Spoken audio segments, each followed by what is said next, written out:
So if you are not meeting your housing supply, there is a tilted balance of sustainable development and supporting housing schemes where that development is reasonable and is sustainable. What we've said here is, on the balance of our recommendation, the location, density of the housing is such that it still would be providing an area of open space that would be improved as part and parcel of this scheme.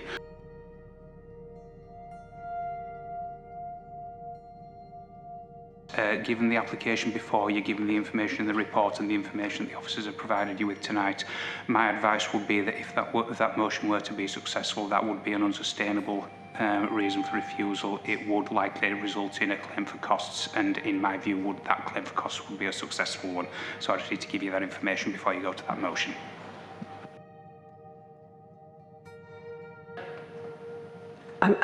Really, aren't we in a position to decide that? You made your representation, but I'm not quite sure of the position here. Yeah, so just to clarify, this is some legal advice that's been provided in the same way that planning advice is provided, but verbally and in the report. And the report, as I understand, is for approval based upon the weighted balance that we've discussed at length tonight.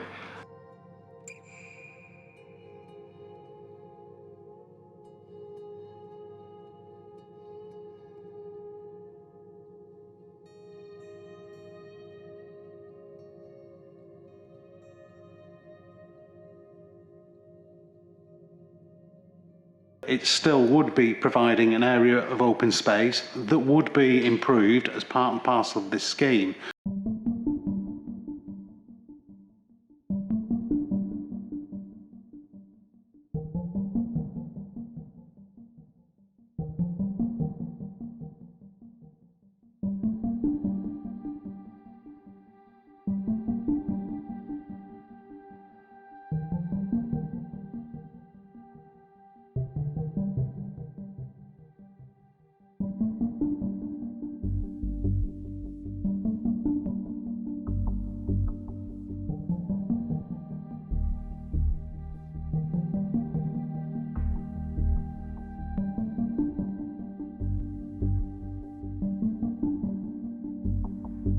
The last 2 points mean the tilted balance should apply and planning permission should be granted.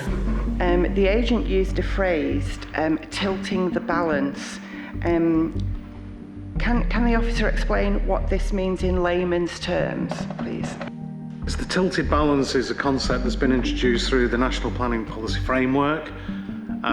In essence, what it means is where a local authority is not delivering or has sufficient housing supply, there is a default position to support housing applications unless there is something so fundamental.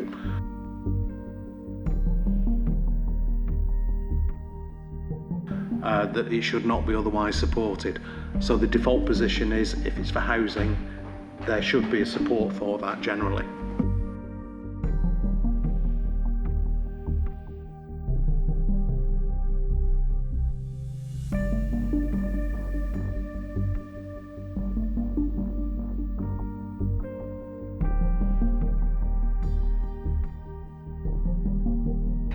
And we're going back to this tilted balance, and because Bury has only got 75% of the housing that we're supposed to be building, therefore the tilted balance has to go in favour of the housing. Now that's not something that necessarily we would agree with, but from my point of view, I feel that constrains us, that we have to follow the NPPF, because to do otherwise, as we've seen in the past, is to open, the applicant can appeal, it causes, costs to the council, and the development still gets made.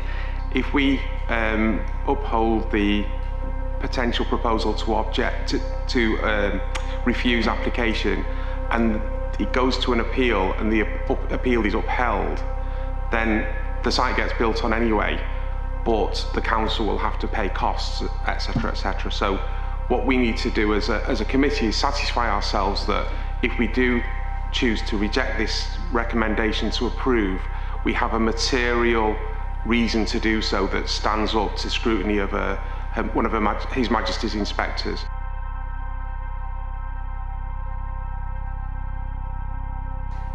From a legal point of view then, because obviously the point was made about that there are better places that this development can happen, and I was told that it is a material consideration, would it be possible to put forward an alternative motion that this be rejected along the lines that there are better places in which that this development can occur?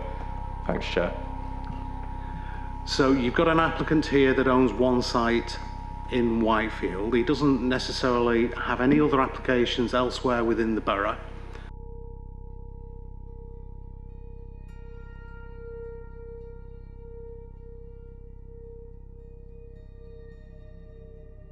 My advice would be that if that motion were to be successful, that would be an unsustainable reason for refusal. My advice is, in all of the circumstances that you heard tonight, it would still be that would be an unsustainable reason for refusal. It would likely result in a claim for costs, and in my view, that claim for costs would be a successful one. So I just need to give you that information before you go to that motion. And in my view, it would lead to a successful claim for costs.